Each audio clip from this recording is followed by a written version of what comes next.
Okay. Good evening, everyone. Okay. Anyway, this time we changed the time a little bit, half hour earlier, because of course, due to the past experience, I guess then it might be good that we can have more time, stay together. It doesn't necessarily mean we can really focus and meditate well, but we can at least stay together. By the way, so can you hear me clearly? Right. Okay. Okay. So this will be the first talk during this retreat. I have to say, firstly, actually, I believe myself I can speak better and more deeply if I speak in Chinese than in English. One reason is because a lot of the text I'm reading, and also certainly culturally too, the language I can be much more skillful to use certainly is the Chinese rather than my English. So, but why I want to say this, because in other words, my speech, my talk, not necessarily very interesting, but do forgive because my English is not really, I would say that not up to my own expectation too. And then the other thing is also because of the audience, I do speak in English. It become kind of automatical way that the topic I'm addressing is less texture rather than more about the life. Because if I just only quote a lot of Buddhist texts and they are not translated also, and also if I want to go to the deep subject, my understanding generally, a lot of especially people who are just only understand the English, they find the subject is too dry and too boring. Okay. But I have to say, but if you for practical reasons sometimes, but especially as you are practicing this technique now, this method now, sometimes if you do so, it will be actually very helpful for your practice. I will try to combine the two anyway, more or less. So let me just begin with saying that, so according to the Buddhist text, okay, why we have to practice the four sublime abiding, okay? There are so many reasons, but I like just to begin to say it. The first thing in a Buddhist, from the Buddhist context, why we have to practice the four sublime abiding, because it is something that, it is the technique will help us to put away our anger. And according to the Buddhist cosmology, I also like to introduce this to people. According to Buddhist cosmology, the Buddhism believes the cosmology, the universe is vast and endless. Even from the Buddha's time, it's always said the universe is vast and endless. You have no way to understand how big the universe is. And during even the Buddha's time, lots of the so-called the heretics, they are not belong to the Buddhist philosophy, they don't learn Buddhist philosophy, they always like to challenge the Buddha. One of the challenge the Buddha to ask the Buddha, how big is the universe? Where is the edge of the universe? Unlike the other religion, Buddhism from the very start do not believe the earth is the only planet in the world. Okay, that's certainly clear. But then I like to take this opportunity to introduce that. But the Buddha, during the Buddha's time, at least while he was even in India, he declined to answer those questions. He thinks that to discuss about how big the universe and whether the universe has an edge or without an edge as one of the questions is wasting time. And because I guess his big mission at the time, at least that depicted in the early Buddhist scriptures. So the main mission of the Buddha is how to teach us how we can be out of the suffering. Ultimately, how one not just out of the suffering as living in this earth or as a human, but it's also how one can be completely cut off the reincarnation. That, according to Buddhist cosmology or Buddhist understanding of a person, that you will reborn again and again. But now, imagine that if that is true, that we have to reborn and reborn again, we definitely, let's say in this life, I'm not sure how you look at it. From Buddhism, we think, in this life, you have a happy time, you have an unhappy time, but ultimately, you struggle your life because you need to struggle your life to be happy to unhappy to unhappy to happy, So, and of course, maybe you have a wonderful life this time now. You were born in America. In general, that's how people believe, right? You born in America, you have good life. So, is it true or not? I don't know. You be a judge. And but then imagine if one day you were not, unfortunately, you were not born in America, but born some other place. At least what we thought, very, very undeveloped country, but not necessarily they are not happy. I don't know. But this is just rethinking. Okay, that if you're born there, maybe you have much more miserable, right? Anyway, so that's certainly is the main focus. If you look at the early Buddhist scriptures, that how one can be out of the suffering, and if possible, how one even can go further to practice so that they can cut off the whole reincarnation. All right, the other question comes. If we cut off the reincarnation, where are we? Are we die completely? Extinct completely? Or we are going to stay permanently? And that is also the question that been constantly posed by what we call the non-Buddhist people. And unfortunately, according to the early Buddhist scripture, the Buddha also declined to answer that. The Buddha declined to answer whether someone, even they have complete cut off the reincarnation, whether they are extinct or whether they will stay permanently, right? Okay. If you want to know this answer, attend the enlightenment, you will know, okay? I'm not here to give you this answer. But I want to point it out is during the Buddha's time, the main thing is that I think the Buddha's main mission is about this, that you should be able to eradicate the suffering and even further cut off your reincarnation. Okay. Because of that, talk about the eradicate the suffering. You know that this one of the characteristics of this earth, of this what we call the heavens. Sometimes in Buddhist cosmology view, the earth, the human being who live in the earth, are included as one kind of heavens. So if we include it as one kind of heavens, then we have 7 heavens. That why we include it as one kind of heavens, in contrast to when the living things born as the animal kingdom, contrast to living thing born as like a ghost, kind of like survive with you, but they have much more miserable life, kind of thing like that. And all in contrast to the hell, Okay, don't argue with me whether that's true or not, okay? But that's how the Buddhists understand the cosmology. If you ask me, I would say, yes, I believe it, okay? But that's another thing. I'm not here to ask you to believe. This is not my main topic here.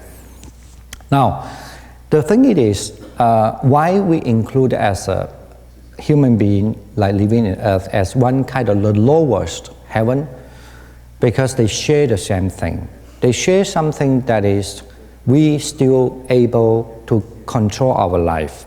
We still able to make the world better, like a heavenly being.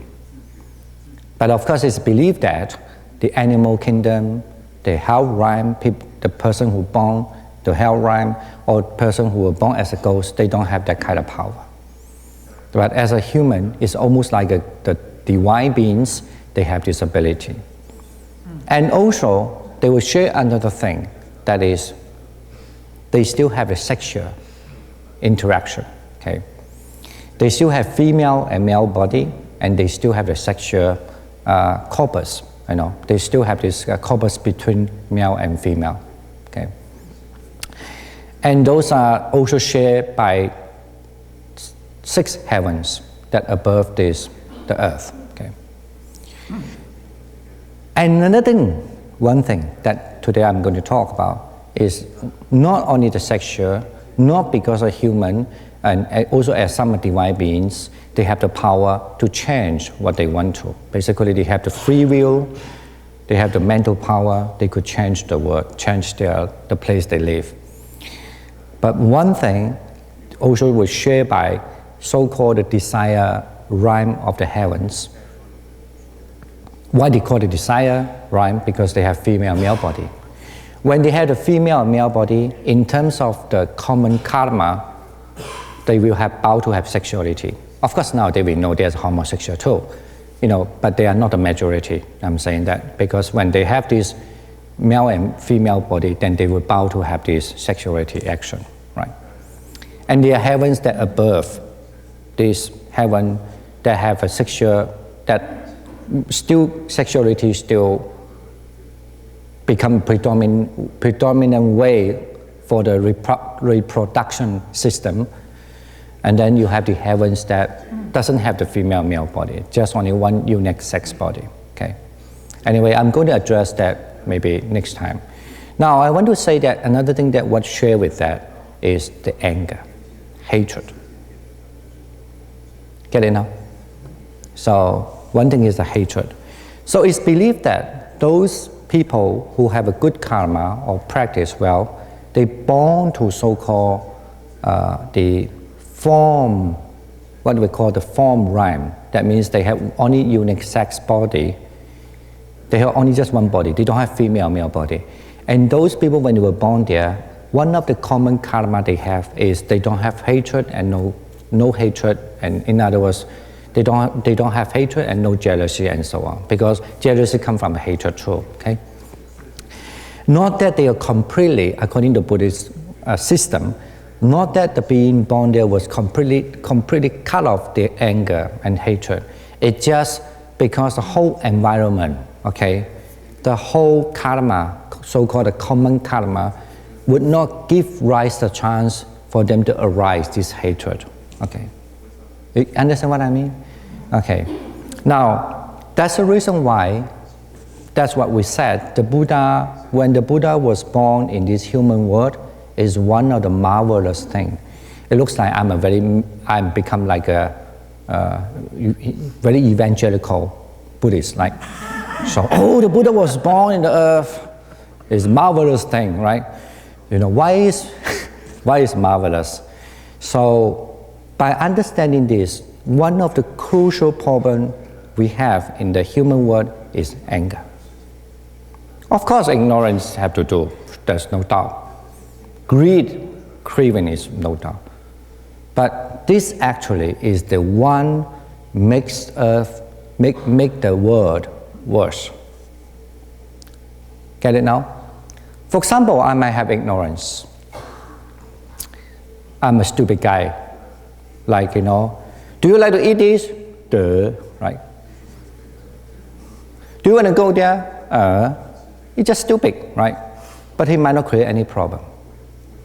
Maybe the society going to not very developed, but all these stupid guys stay together, they live happily, drinking, sleeping, wake up, right?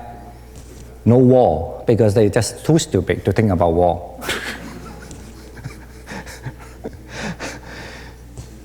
And of course, the greed also one part of it. The people may be greedy. Imagine that the greedy does not have people are greedy, but they don't have the anger. They're just greedy. Like the little kid, right? For example, they like the sweet. You give them the sweet to eat. They want more. That's all. But they say, no, I'm not going to give you this. That's enough. So let's say they don't feel anger. They just feel greedy. Mom, I need more. Give me. So you say, no. When the kid was happy, for example, so no, you cannot eat that much. How the kid react? The kid only says, okay, Mom, next time, give me more. That's it, right? I mean, just imagine it's greedy. But they don't get angry. The worst thing is always angry. The worst thing is only they don't give. Why you don't give it to me? I deserve that, right? And someday they use their tiger paw, and right. And the men usually don't use tiger paw unless you learn tiger kung fu, tiger paw kung fu. So you might be punched, right? Those is quick. In other words, you can look at this, you understand what so far the most detriment to our human society. Yes, of course, ignorance is the most important. I understand that. The greedy is also the one that create our ignorance. The ignorance, because of ignorance, so we have greedy. However, say that people who are not easy to get angry, and then the society become much more peaceful. I usually believe that when we talk about a peace, some people like to address the peace, let's say in the world now, they like to address the peace in terms of ignorance. Okay? Some people like to address the peace in terms of the greed. I'm not denying that it's true, but I always think as a human being, at least from the Buddhist context, yes, it creates a problem, but when the peace being broken, when the peace, that kind of peace, we all want a peaceful life. We all want a peaceful world, right? We all want this world become in peace. We all want all religion stay in peace. Everyone have their own belief, have their different walks of life, have their different cultures, but everyone can still live in the peace, right? But I think, yes, the main thing that will destroy the peace is the anger, the hatred, okay? That's why the Buddha say, the Four Sublime Abiding as a meditation technique, as a meditation, you could say as a medicine for the world. Why it is so important for our human world? Because it is the one that can cut off or put away our one important defilement, that is the anger. Okay.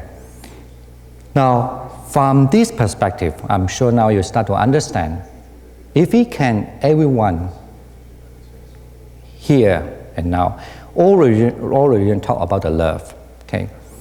But Buddhism talk about loving kindness, but depends how you understand it first. Talk about compassion, talk about joys, talk about equanimity. The main purpose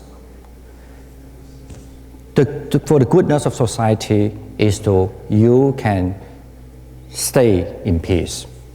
And not only that, because you can stay in peace, if everyone cherish, value this important message, then I think we can live in a very peaceful world. I just actually borrowed this statement from the Buddha. Or maybe the Buddhist way put it, only saying that when you practice this Four Sublime Abiding meditation, you can be cut off the defilements which is commonly happen in the human, that is the anger. Okay, if you don't, I'm sure you get it now, right? Now, so now it might give you some spice now for your practice. My practice is not because, I don't know, maybe many reasons. Okay, I want power, I want this, I want that. But at least you know that this practice itself is actually you also carry a mission in you, I think. The mission is that I'm sure those who have practiced this method, they learn this already. They know, somehow they know. But I think now I like to ask you to have the mission, kind of like religious mission, for the better of yourself, for the better of the society, for the better of the world. You should spread this teaching. You should spread the teaching, but you need to start from yourself first. That doesn't mean that when you practice, you become vegetable, but you become not a vegetable like hit me, punch me, kick me, no. But you become the one that you know how important, if I don't get angry, And if I can let people understand this, and they are also not get angry, at least not unreasonable angry, maybe put it this way. So the world, I don't think the world will have war. You see, according to the Buddhist understanding, we have, maybe easier to say this, we get, if you have angry, usually come from because of jealousy. Okay, maybe let me just, I need to jump a little bit then. You know, in one of the Buddhist texts, I would just like to quote this text in order to speak for the story. One of the Buddhist texts that was in the Connected Discourse, okay? And then, actually this text also even in the Madhyama Agama, in other words, in the Chinese Agama too. You know, like when the people feel jealous, the hatred will come. For example, when they are not happy about other people put on the clothes better than them, right? They look more beautiful than them. I think the women is happy more than the men, I'm not sure.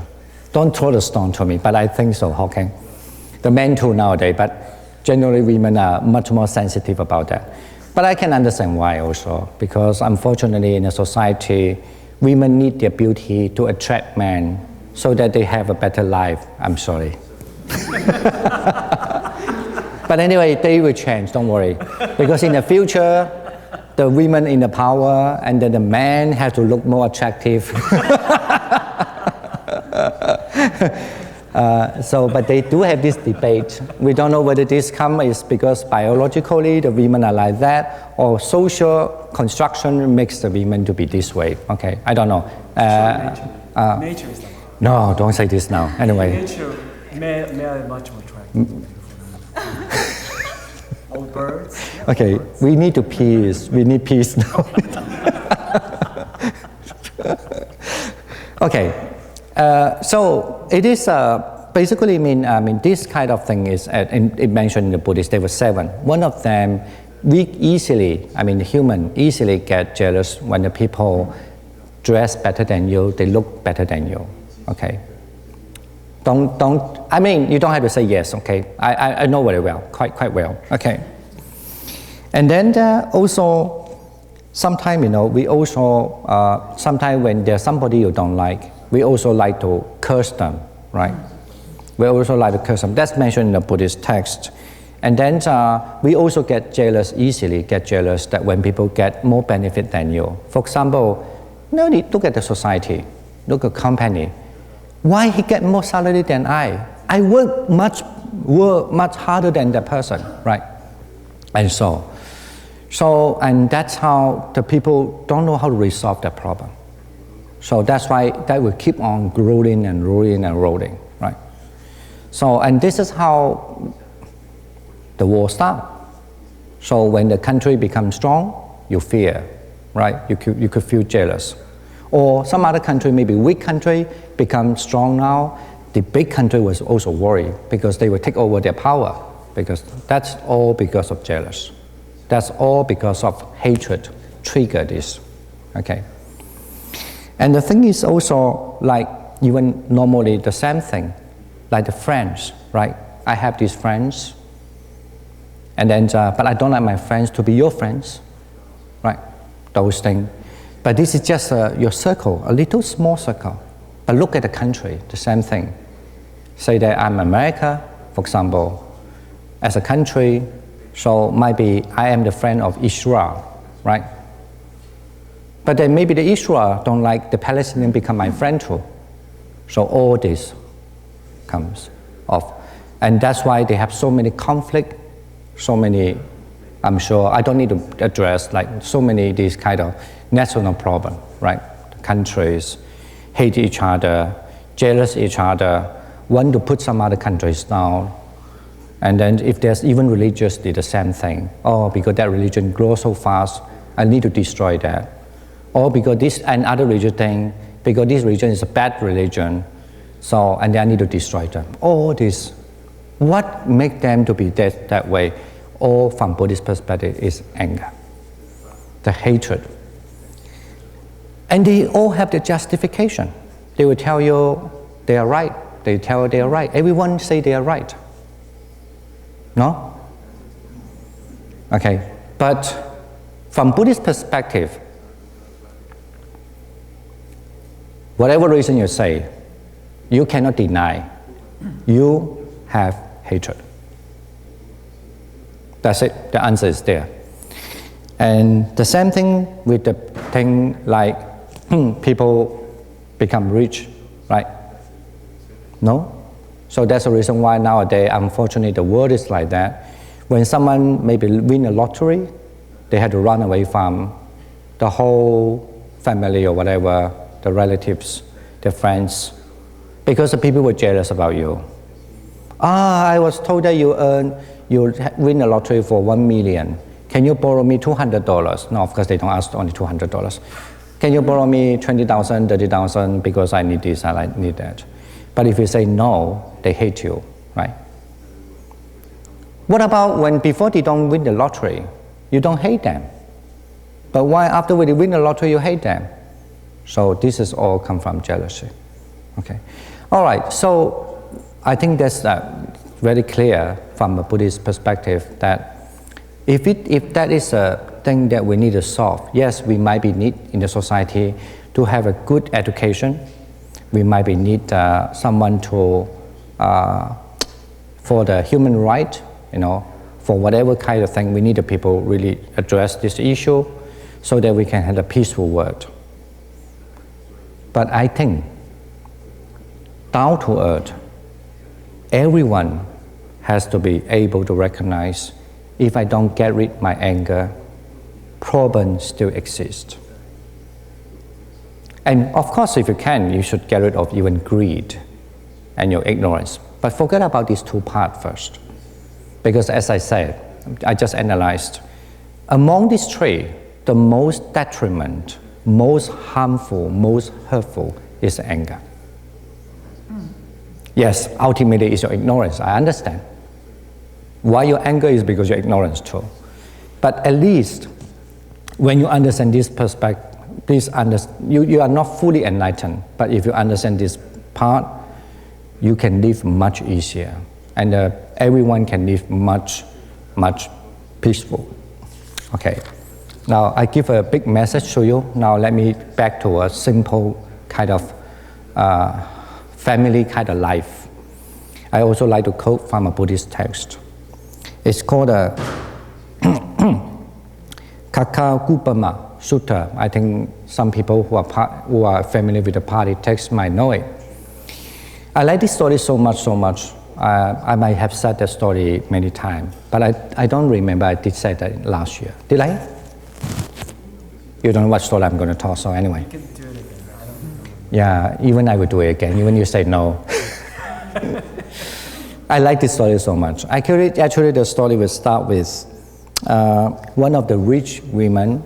One of the rich women. She has a. Of course, she's rich in an old Indian.